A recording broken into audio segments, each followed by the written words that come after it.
Thank you very much, Wayne. Oh, you've disappeared. It's wonderful to hear how your own work, people are interacting with it. I've got to say, and although I say it's my own work, it honestly was a result of interacting with the communities which I was dealing with. It would not have been the same work if I'd dealt with, and you probably get a sense of that when reading it, if I'd only dealt with the law and sat in a library. Was speaking with people, having been a practitioner beforehand, speaking with people and getting a sense of what they want, not what I want to impose upon them as a solution or what their grievances are. That was really important in informing that work. And in some ways, some of the things that I'll be speaking about today and what I'll be looking at, and hopefully will be a framework for the rest of the panellists. Although it's very much a legal perspective that I'm looking at, it will provide a background to the way in which, and I'll be looking at Indigenous peoples, specifically because my work covers a lot of that. Not speaking on behalf of Indigenous peoples, but seeing how their actions in the field have informed my area of law, of international law, and specifically the protection of cultural heritage. What I'm looking at today is how reparations in the human rights law context has been dealt with, specifically in relation to cultural loss. It's really, really interesting, both in relation to, as you can imagine, for Indigenous communities, ironically, and no, it's probably not ironic, it was deliberate, that what was being targeted was specifically their cultures. And even when it was land that was being removed, as many of us will know, land is integral to Indigenous people's ways of understanding the world and of understanding themselves and their communities. So when we deal with cultural loss with Indigenous peoples, it is very, very much a whole of community, whole of person claim. So, and there's a reason why it's significant.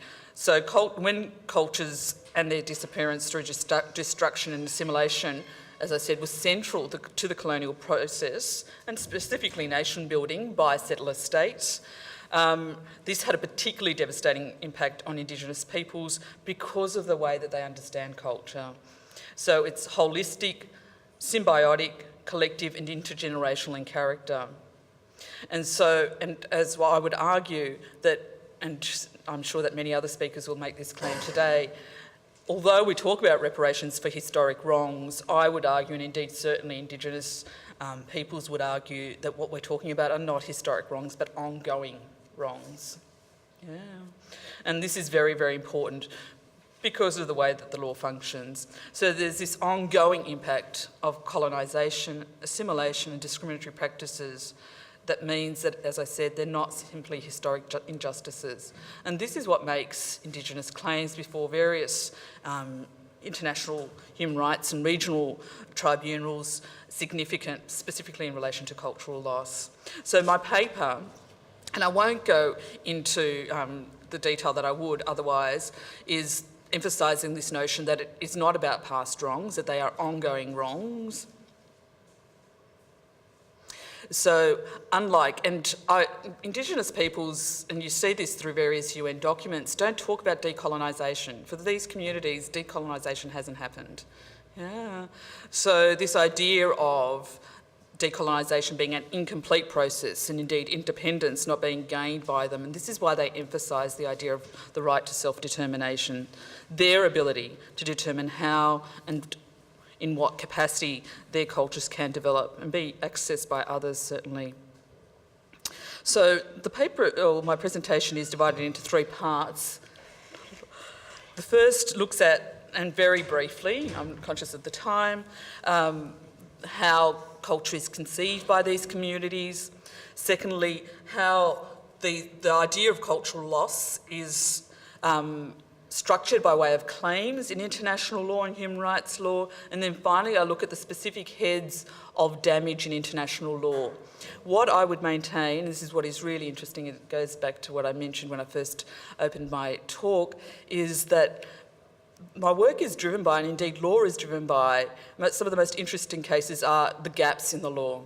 Yeah, so the ready concession that there are limitations in the law, and what lawyers, hopefully the ones that are hopefully doing their job properly and have their hearts in the right place, one hopes, are trying to ameliorate those gaps in a way that benefits the people who are victims of gross violations of human rights or international humanitarian law. So what I would argue is that what is interesting is that these communities are themselves having a transformative impact on the law itself, which is both beneficial for the communities themselves, one hopes in the long term, but also for all the community. The international community and also national communities. Their claims are literally transforming and changing the law and addressing those gaps. And so before I move on to that, and as again, I'm conscious of the time, I would say that relationship is the same, and I'm talking from the point of view of a lawyer. I know when I mentioned that I was a lawyer to somebody who's presenting tomorrow, his face fell. From the point of view of even, I would challenge museums in relation to that as well. Be open to the transformative impact of what Indigenous communities and the communities that are represented in those collections can do for the life of a museum and changing the way that a museum is understood. It's not simply a collection. There's wonderful examples, certainly in my area, in Australian context, by where museum officials were ready to negotiate restitution claims and then have ongoing relationships with those communities, and the nature of those collections change. A lot of the collections were collected at a time when there was very little information by way of provenance. They have no idea what these objects mean or represent, and they simply have become much more alive. I'm giving just the positive. Certainly there's more problematic aspects to this, but being open to the transformative impact of restitution claims or having ongoing relationships with the communities represented by those collections, I think is vitally important for the future of museums, as it is for law. So first off, and again, this is very, very schematic, in relation to how culture is defined in the Indigenous context, it is very different to the way that it is defined in international law for the protection of cultural heritage. If you look at the general treaties in this area, as I mentioned, what is significant is their emphasis on the holistic nature. So if you look at the treaties in this area, it looks at movable heritage, immovable heritage, such as the World Heritage Convention, which is sites, and then others will look at intangible heritage, and they're almost exclusive. That's changing slowly, but this does not make sense in the Indigenous context. And also this central idea of land and resources of that land is also vitally important. I'll talk to that more generally soon. And then the idea of collective or intergenerational custodianship, not ownership. So if you look at a lot of the instruments in this field, they talk about material culture as property. This is unknown in the Indigenous context. And the importance of their own custom and law in governing how their culture shall be treated by others and by their own communities. These are all elements of the way we understand, or they understand their culture, which was deliberately and significantly subverted by the colonial context and the resulting dispossession. All of those aspects of their culture was disrupted. I'd like to speak to, and this is probably what distinguishes it from, and I certainly don't profess to have any knowledge of the reparation claims in the context of slavery and slave descendants, is the emphasis on land. So when we talk about dispossession, is this vital emphasis on knowing and living in the country where they still continue to be dispossessed is vitally important to the way of understanding Indigenous claims, both in relation to culture and so forth. So, and you see this, and I'll refer to the UN Declaration on the Rights of Indigenous Peoples. They emphasise the importance of land in relation to their ongoing material and cultural understanding of themselves and for future generations. So that importance of land is integral. Now, I'd like to look at the bases for claims for loss for cultural loss in international law very briefly again. These are, again, very legalistic. The reason I raise them is I think it's very important when people are framing claims for reparations and so forth that they understand the background to which how the law has developed. So there are three aspects to this, particularly in the UN Declaration, including genocide and the removal of Indigenous children from their families and communities. Next, the idea of ethnocide and cultural genocide, and particularly the disposition of land and resources. And then finally, non-discrimination in human rights law. And here, the emphasis on self-determination in respect of, including cultural matters. So the UN Declaration on the Rights of Indigenous Peoples specifically reiterates Article 2 of the Genocide Convention as being applicable to Indigenous peoples, both as individuals and as communities. What is interesting here is that they also replicate, which is the only aspect of the definition of genocide in the 1948 Genocide Convention, which refers to the cultural aspects of genocide, which is the removal of children. And of course, as many of you know, this is no coincidence for Indigenous communities, certainly in Australia, Canada and the United States. During the negotiations for the UN Declaration, there was resistance for the inclusion of this, particularly making specific that was to cover individuals and groups, but it has been included in that way, and certainly we see this being a live issue again in the Australian context, and I'm happy to speak to that when we have questions, and more recently in the Canadian context with the Commission releasing its final report, the Truth and Reconciliation Commission. What is interesting about the UN Declaration is that it also specifically refers to ethnocide, or what is otherwise known as cultural genocide. Again, there was strong resistance, and there was specific resistance in the lead up to the Genocide Convention in 1948 to the inclusion of anything like this by countries, including settler states, because of the fear of criticism of assimilation policies. And so it is interesting that it is included here, and the declaration itself refers to specific instances of what amounts to ethnocide, including dispossession of land and territories, forced removal of populations and so forth. So the instrument itself includes this and makes a significant development on the Genocide Convention itself. And the final head of claim is the human rights aspect, and particularly self-determination. So what we have here, and if you look at the UN Declaration on the Rights of Indigenous Peoples, they specifically and deliberately replicate what is in the UN Charter, the two international covenants on human rights, specifically Common Article 1, as being applicable to Indigenous peoples, that is, the right to self-determination. And they make clear that this extends to any aspects of their culture. So they're the three heads of claims. I'd like to now refer to how Indigenous communities have dealt with what are traditional heads of reparations under international law. Now, these heads, I've got to preface by saying the way that they've been articulated is in relation to state claims previously.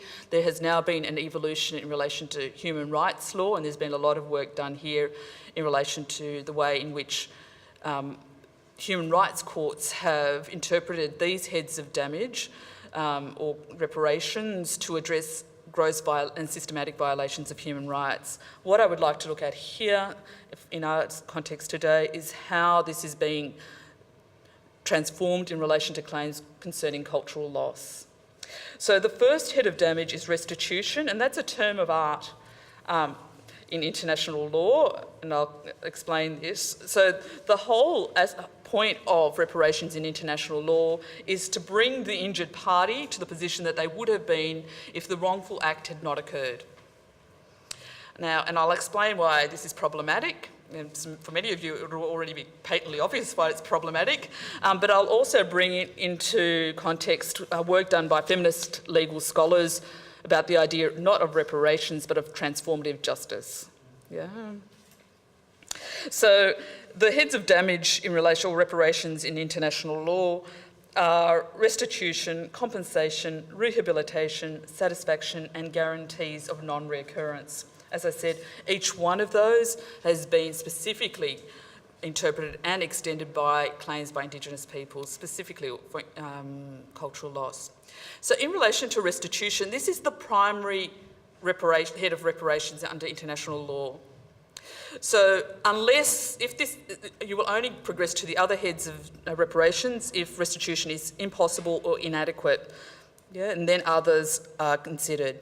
However, I would argue, and others certainly have, where it involves a preemptory norm, such as the right to self-determination, and where breach of that would by its definition be an ongoing character, then restitution is tied to the idea of cessation of the wrongful act. What I would argue, and this is probably why restitution is so fundamentally disturbing for settler states or states which are subject to these claims, is that they go to the very heart of them having to confront their colonial and assimilationist policies. So there are three aspects to this. I'm conscious of this at the time. Do I have about 10 minutes? Okay.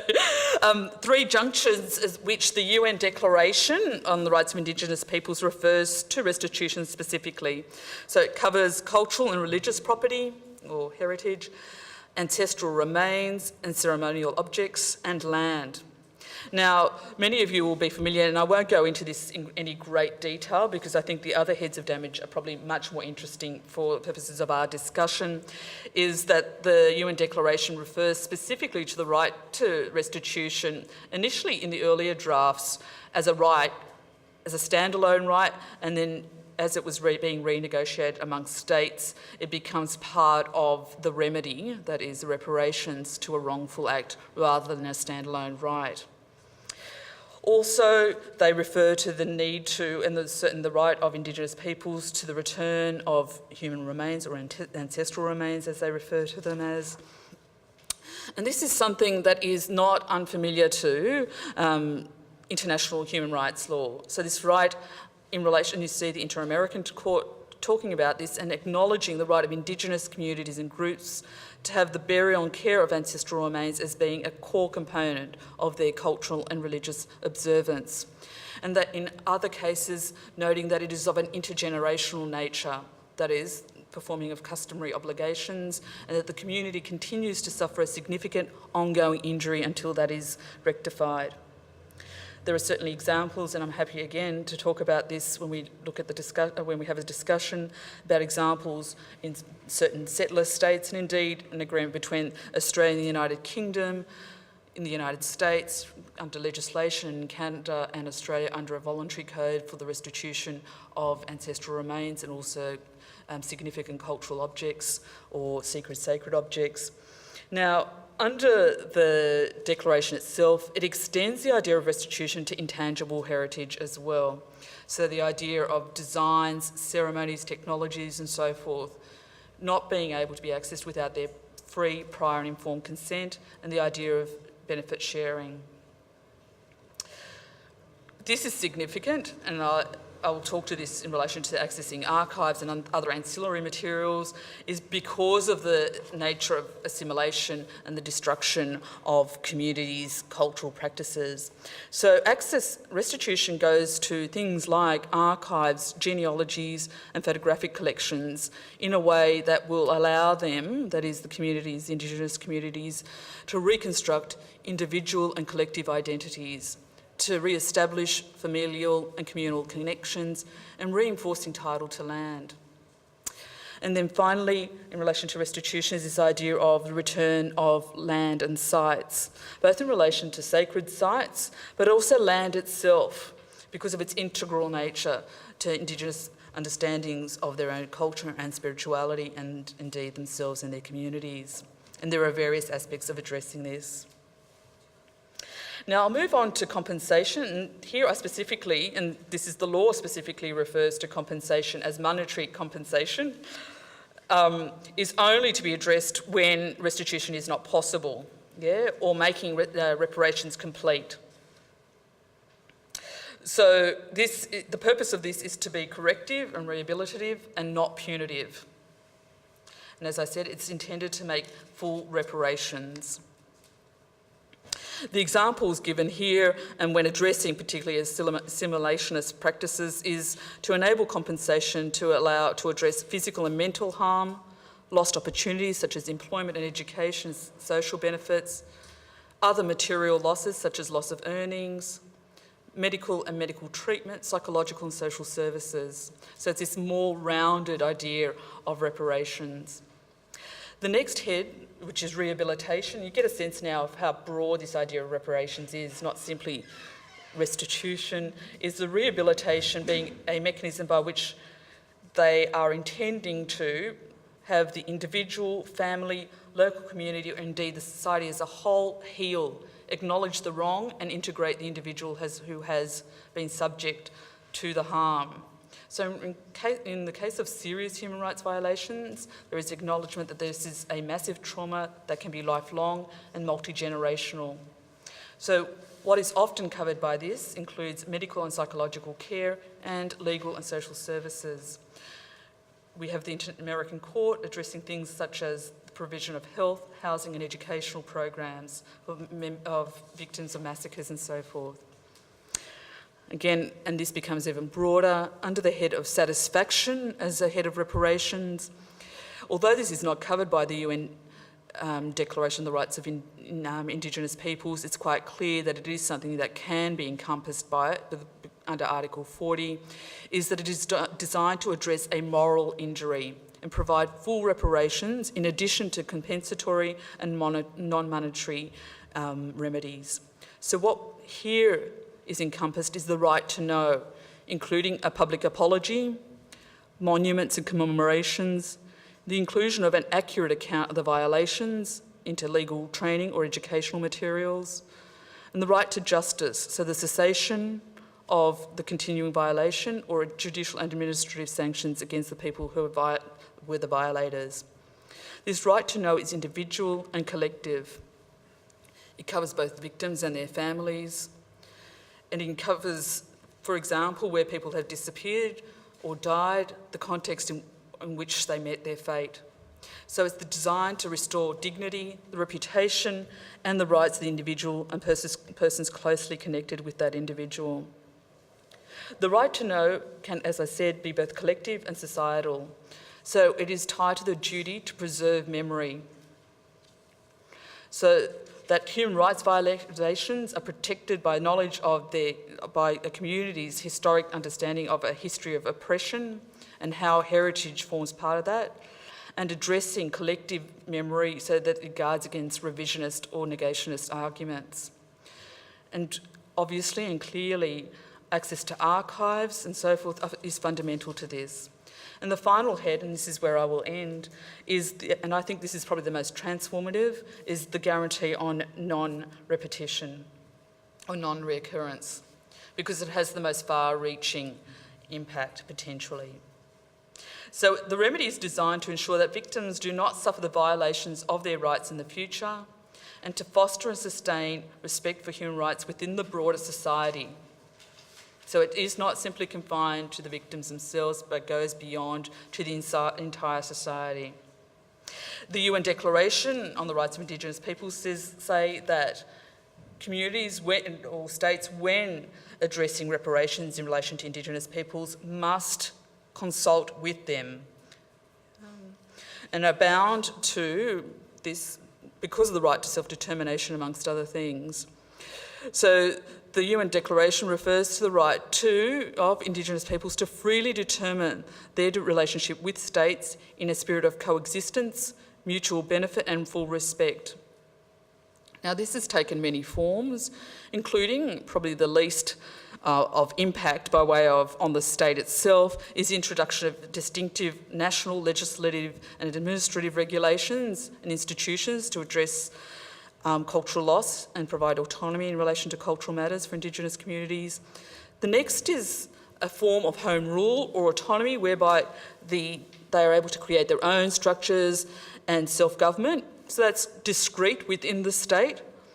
And perhaps the most transformative, though, is where, and this is often where there is a majority Indigenous population on the territory, is the finalisation of agreements or treaty between communities where there is a transformation of existing national, political and civil, economic, social and cultural structures through constitutional and legal reform, the consultation and cooperation of Indigenous peoples and the re-education of the entire population.